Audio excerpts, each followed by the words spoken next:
Well, greetings, faithful followers. This is your old pal, Brother Jack Angry, along with Inferna, my sexy co-host. Hello there. And welcome to another edition of Movie Night Live from the Monastery of Mayhem and the Angry Brothers Omaha, Rama. Tonight's film is a classic. It's a staple of horror hosts everywhere. It is the 1971...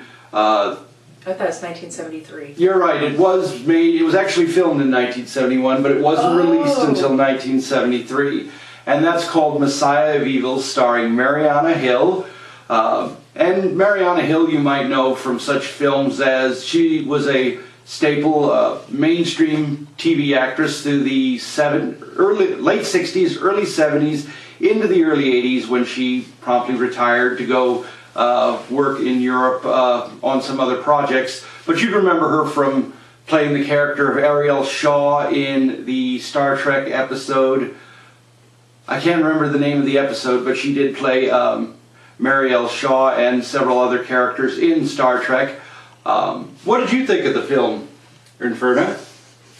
At the beginning, the music is so annoying. Oh, what, that song? You know, I don't know what song it is. I've never heard of it, but it was just so distracting. And but then later, if it wasn't the music, you would hear the wind in the background. Whoo, you know, like the old style wind they make. Other than that, it turned out to be a really good movie, I thought. Well, yes, it was rather well done. I mean, there was a lot of really great performances. I mean, Marianna Hill as Lieta, or Lieti, I think is how it was pronounced. Elijah Cook playing the drunk, and Royal Dano playing her father. Those were all really great performances. You know, I've been a fan of Royal Dano's for years. I mean, he's done a lot of movie and TV work and this and that and the other. Elijah Cook, again, goes back to, he was on the same episode of Star Trek as Marianna Hill. He was also in the Vincent Price classic, The House on Haunted Hill, and many other films. Well, the movie started out, basically, she's going to find her father in this town because she hasn't heard from him in a while. Well, that's right. Yes, she's going to the letters that she was receiving letters from her father, and those letters became increasingly more bizarre. She got more concerned. And she did become more concerned, so she finally goes to this small seaside town called Point Dune to find him. The people in the town are behaving in a most unusual manner. Everybody knows of him, but nobody really wants to say where he is, and people like turn and walk away from you on the street, and you know, when you try to ask them something, and then eventually they come to find out that the secret of the town is that they're all basically human flesh-eating monsters or mutants of some type. Yeah, and then there's another person that's in it. He's likes to look into legend of, not culture, but legend of like evil. Yeah, like archaeology. Archaeology things. Yes. Yes. Well, the male lead, Tom, Michael Greer, a little bit of interesting trivia about that film. The most expensive item in the film was the suit Michael Greer was wearing. It was actually like a $1,500 Armani. And hello, Brother Buddy. That's Brother Buddy right there. That's our little mascot. Yeah. Yes. Our film producer. Yeah, he comes in and checks over. All right, so that's enough of that. Gosh, you're like my cat. Just don't like to be loved. Oh, it's on his terms, you know. He'll come up and my terms, and. Okay, now he's coming. Yes, he's being lovey. Okay, and friends, again, if you want to really get a really good friend, go to your local shelter and adopt a cat or a dog. They really need it, and it's the best money you're ever going to spend, because you'll literally have a friend for life. I'm going to answer that right now. I had to get rid of my dog. I know, I'm sorry. I heard about that, and I know that's hard. And we lost our little mascot, Brother Kramer, back in April, and we're still all trying to deal with that, so I understand completely. But anyway, back to the movie. Also the other character, one of the other notable characters was Joy Bang. She played the female. She played Tom's girlfriend. Yeah. And she was promptly torn apart and eaten in a grocery store. Yeah, I thought they did the threesome thing or something at first. Well, yeah, that's what I was. Then they had the local girl, the the one they called the retard. You know, I refer to her like a inner child. Yeah, the inner child, and she got torn apart and eaten in the movie theater. Yeah. You know, it's like she'd be sitting there and everybody's way in the back. Suddenly they cut to the frame and then they cut back to her and then they cut back to them and everybody's moved up 2 or 3 rows. Just filled up. And it just kept going on and on until finally she's surrounded by all these people and then she looks up and realizes, oh shit, I might have a problem here. Something's odd. It's like, they all smell. And then everybody's crying tears of blood and Liette, she barfs up the maggots, the roaches, and a lizard. You're going way to the end. Yeah, that's just the way that whole thing was done. Yes. I mean, all I can think of is that lizard. How could you possibly bounce back from barfing maggots and beetles or whatever? Well, it's like, you know, obviously you've never had Mexican food after. Her dad's like, you've still got time. Time to what? Get to the emergency room? I think that her insides are already jacked up. Yes. But anyway, that's here nor there, you'd say? It's either here nor there. I mean, it was a great device in the plot. I mean, and people crying tears of blood and all this, and her father's talking, oh, well, I got up and passed blood today. And it's like, well, Jesus, dude, we didn't want to hear this. Mm-hmm. But all in all, it was not a bad movie. And even though it is a staple of horror hosts everywhere, and we're going to let you get to the movie right now, here on the Angry Brothers Omaha Shakarama. So enjoy. Enjoy. Yeah, I thought there was a lot of good parts in the movie. Isn't there like some kind of ethnic place you can go get some like beetles you can eat? And well, yeah, it's Middle Eastern and Asian cuisine. A lot of it features live insects. I think that'd be good for this show. Well, they say it's great protein.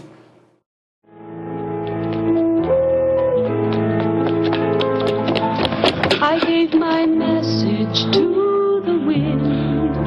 I told my story to the sea. No one else is listening to me. The hidden truth clear in my mind. Soon all alone I will not find. Somehow, somewhere, someone may hear me.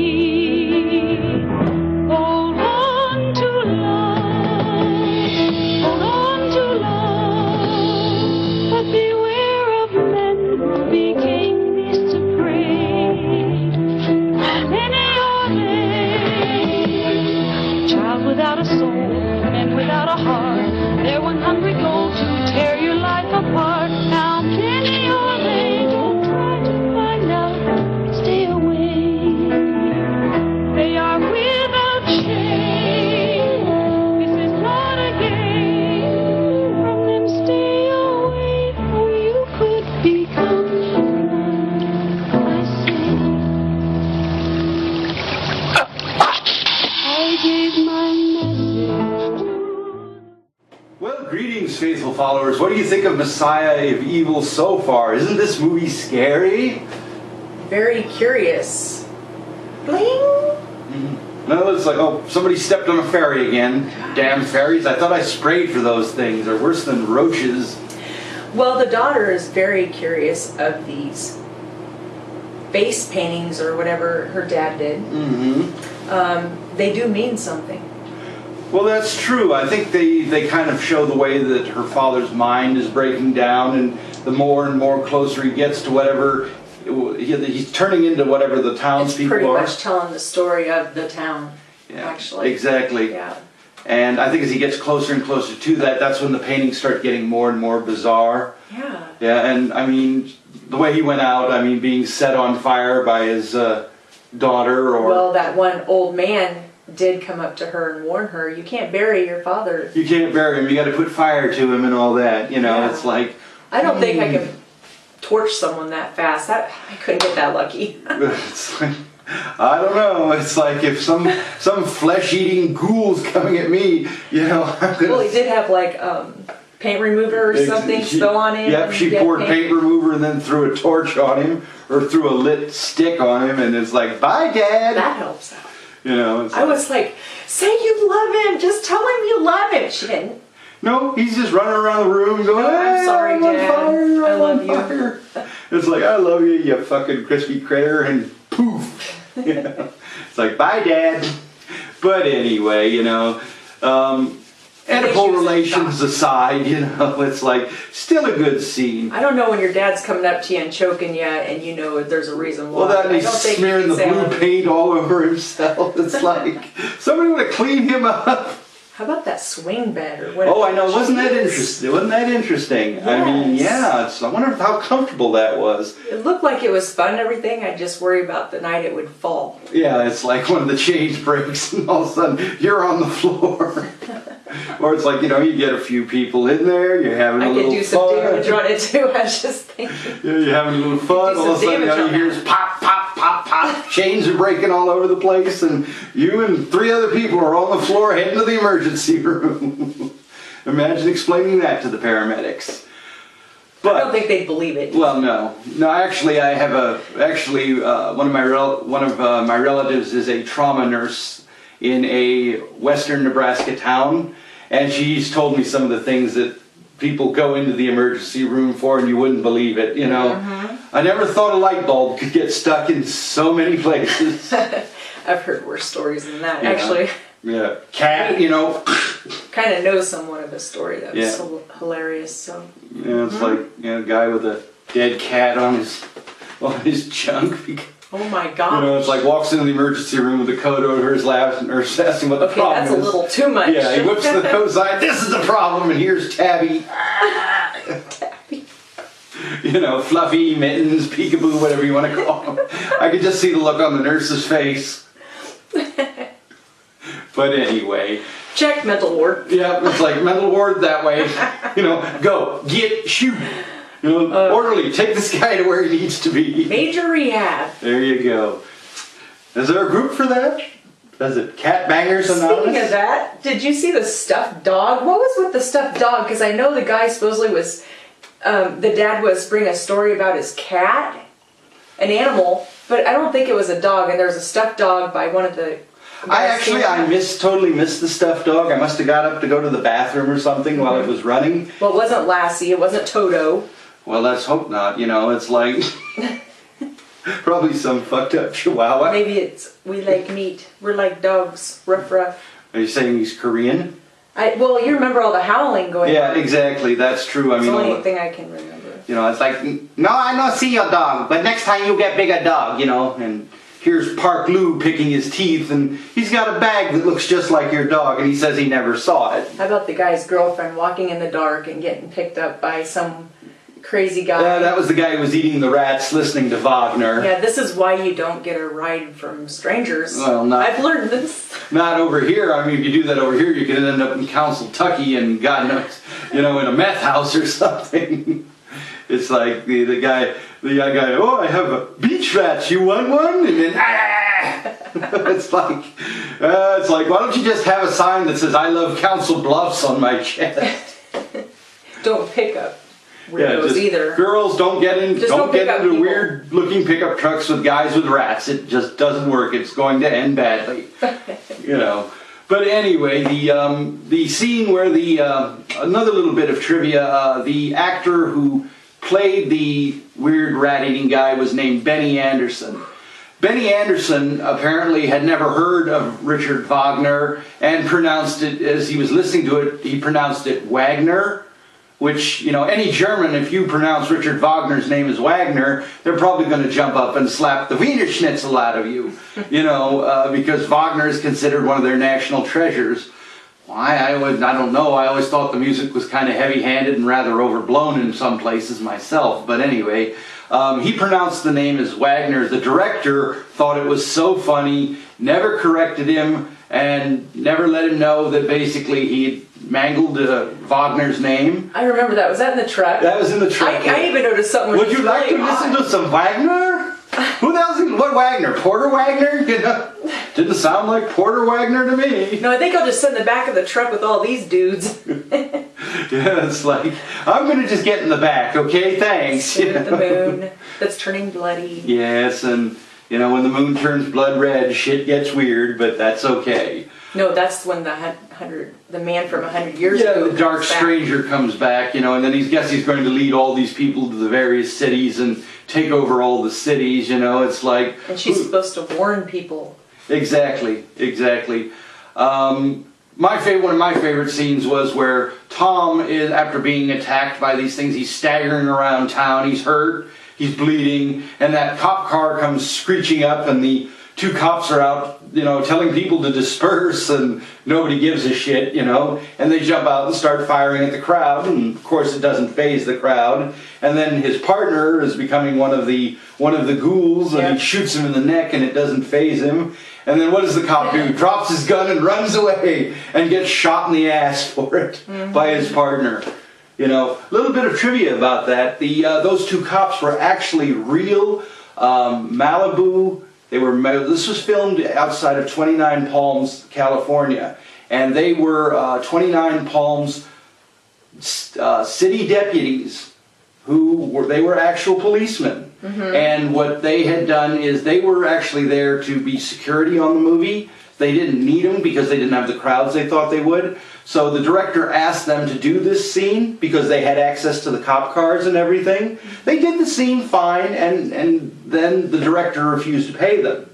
So basically they told the director if he didn't pay, they would arrest him on the spot and throw him into jail. And on some trumped up charge, and you know, he would be at least 3 or 4 days before he would be in front of a judge to be let loose, you know. So the director at that point kind of coughed up what he owed him, and everybody went home happy. Coughed up some fur balls. You know, coughed up some cash. It's like, oh shit, honey, how much have we got in petty cash? Could you pay these gentlemen, and I'm getting the hell out of here?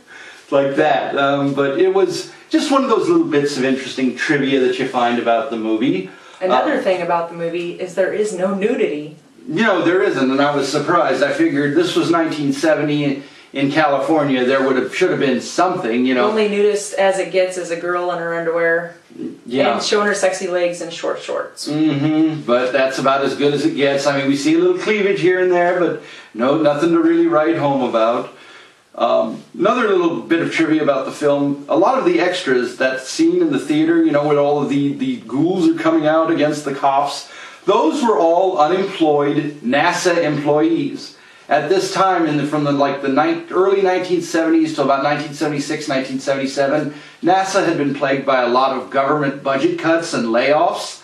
So 29 Palms being one of the largest NASA centers in that area of California, many of the townspeople were unemployed engineers, scientists, physicists, and workers for NASA. So when the call went out that this movie was being shot, they were just mobbed with these NASA employees wanting to get paid and get on this movie. So most of the extras were unemployed NASA personnel. So why not pick up some hobby? Way to go, government! Big government, you gotta love it.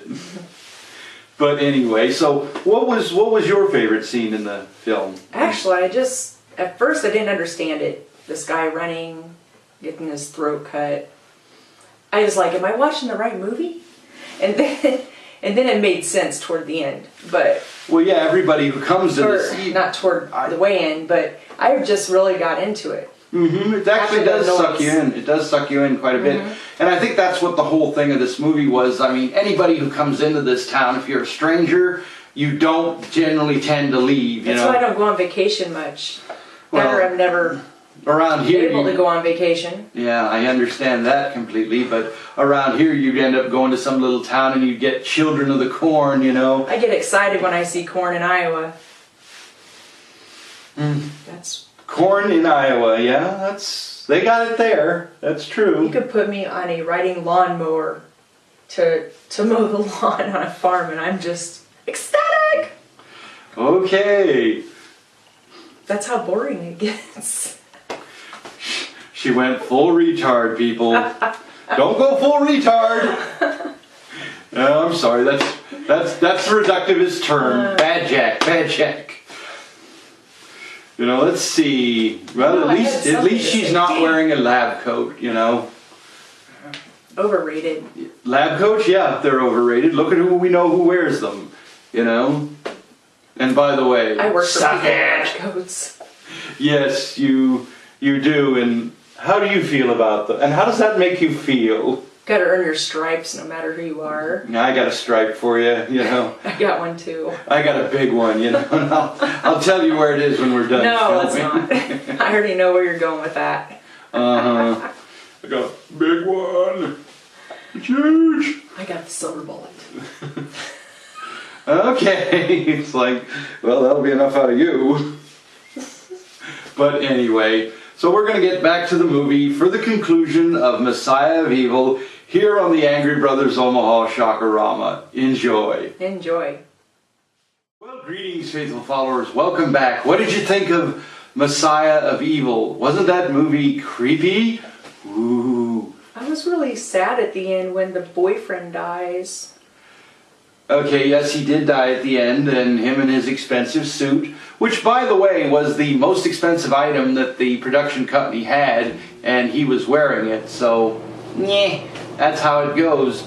But to give you a little more trivia about the film, in 2011, the actress Anitra Ford, who you would know from Invasion of the Bee Girls and a few other of the well-known schlock classics we watch here on the Angry Brothers Omaha Rama, she wrote in her blog that this film was originally shot in 1971 and all of the investors, it was unfinished, all the investors pulled out. The film footage was put basically on a shelf until like 1973, the early part of 1973, when the director of this film, Hayek, acquired the footage for pretty much pennies per minute and basically proceeded to reshoot some of the scenes and recut it, and they came up with Messiah of Evil. This was especially supposed to be a more psychological piece, and Hayek worked the horror aspects into it and made it into the horror film it is. But the film in its original form, when it was first shot, was applauded by the British Cinematic Institute as a work of rare cinematic genius. I mean, we watched I have to give it a thumbs up. I really liked it, other than the music. So yeah, I give it a thumbs up too. I mean, it does hold your interest. I mean, and there was some genuinely scary parts in the film. Yeah, I would be freaked out if I went down the super aisle and seen a whole bunch of people eating frozen food, knowing that they're not getting much fresh food out of that, and want to chase after me. Eating the meat in the butcher's case. Yeah, it's like, okay, that's enough of this stuff. Time to go. Every time both the girls went to go open a door and it was locked. Yeah, it's like they're trying to get out of there and somebody locked them in. It's like, damn. But yes, we'll give the film, out of 5 stars, we're going to give it 3. We're going to give it 3 Reggies out of 5, just for the simple fact that, yeah, that song and that theme song, whatever it was in the beginning, has got to be one of the most annoying pieces of music. I could have hit myself in the crotch with a hammer and made a better sound, than that. And, and it just went on forever. It's like, and frankly, it was the most depressing song I ever heard, It's like, I'm ready to crack open a bottle of sleeping pills and some vodka when I was listening. I was surprised I got through it, really. But once you got past that, the movie started out slow, but it did pick up to a pretty good pace, and it actually had a fairly good climax and a good ending. Michael Greer had an uncredited cameo as the Dark Stranger that they showed in the flashback, because he was basically the tallest person on the set. He was like, I believe, 6'3", 6'4", and they needed a tall, imposing person for this, and so he had to do double duty as those 2 roles, but I don't think he minded because he probably got paid extra. Also, my daughter loved it. She came in the room, "What are you doing, Mom?" And she just gets a kick out of seeing what I'm watching now for the show. So she'll ask the name of it. She'll want to go watch it. All right, another monster kid is born, She's people. like, she's a 20-year-old that's actually interested in all this 1970s stuff. Well, hey, it's actually it's pretty good. it's the genre. I mean, the 1960s and 1970s up through the 80s was considered the golden age of horror films, even more than the 50s, because it doesn't matter, whatever the most outlandish story you could come up with, somebody would make a film about it. Nowadays, seems like we can't do anything unless it's a reboot, a reimagining, a revisioning, or just a rehashing of movies that were done 30 years ago. It's like, where did everybody's originality go? Did you see this stuff? Oh, I used to watch this stuff all the time. Stuff? Did you see this stuff? The movie The Stuff? No, like in general, like all these old 1970s. Oh yeah, I've been watching those my whole life. I have never seen WWDC TV, Channel 20 with Count Gordeval. I mean, Saturday nights at 11:30, right after Lone Ranger and Highway Patrol. Me and Brother James used to have to beg our parents, to let us stay up and watch this stuff, and Count Gordeval, that was his heyday, was the 70s and into the 80s. He was the first horror host to run Night of the Living Dead uncut and uncensored, and that caused a big scandal in Washington, D.C. He was the first horror host to have guests like the Penthouse Pets. He had several local comedians. He did a lot of really great work for the genre. So you're talking foreign to me, but like I have a friend that would know exactly what you're talking about. Exactly. But when I hear you talking, it's like really foreign. Well, because I didn't grow up with the horror hosts here in Omaha. The one who I'm talking about, I won't mention his name because frankly, the person that plays him now, I don't want to hear a bunch of bullshit from him. But I will say he was the original, one of the greatest humanitarians and one of the greatest people I ever met. I knew the man personally. All right, and I came to Omaha in 1980, and that was the first thing I watched when I got off the plane. And I didn't even know him. Yeah, and I was hooked on it ever since. And Count Gore is the horror host who's responsible for bringing the horror hosts to the internet. His web program, weekly web program, set the pattern and the standard for the rest of us. Whether you're a public access host, you're network TV, or you're online, or you do the live theater shows. I think I know why I probably don't know any of this too, because I was so scared of anything that was scary or gross when I was a kid. You just didn't get into the only gross things I ever was into was mud. Making mud pies or... Mud wrestling? No, I didn't even get to enjoy that. Jumping hay bales. Oh, it's like I know all about hay bales. I've slung my share of those, believe me. Glad not to do that anymore. But yes, to get back to it, it's great that your daughter loves this genre of films, and that means that actually both of them get into it. If people keep appreciating these films, they won't just simply vanish into the mists of obscurity. They'll go on for another generation and hopefully another and another. And those of us hosts who are doing it out here, we are showing these films, will be remembered for that time also. So before this gets a little too deep, I'm going to say good night, unpleasant dreams, and keep America on top. Watch Horror Host, y'all. Anything you want to say in wrapping up, Inferna? I don't really have much. I just really enjoyed the movie. Well, well, good. We look forward. Hopefully, we'll find some more films that you enjoy. It's probably not for everybody, but it was another one I liked. But you monster kids know who you are out there, so for the best in bad horror films, look no further than yours truly and the rest of the crew here at the Monastery of Mayhem. So good night and unpleasant dreams. Good night.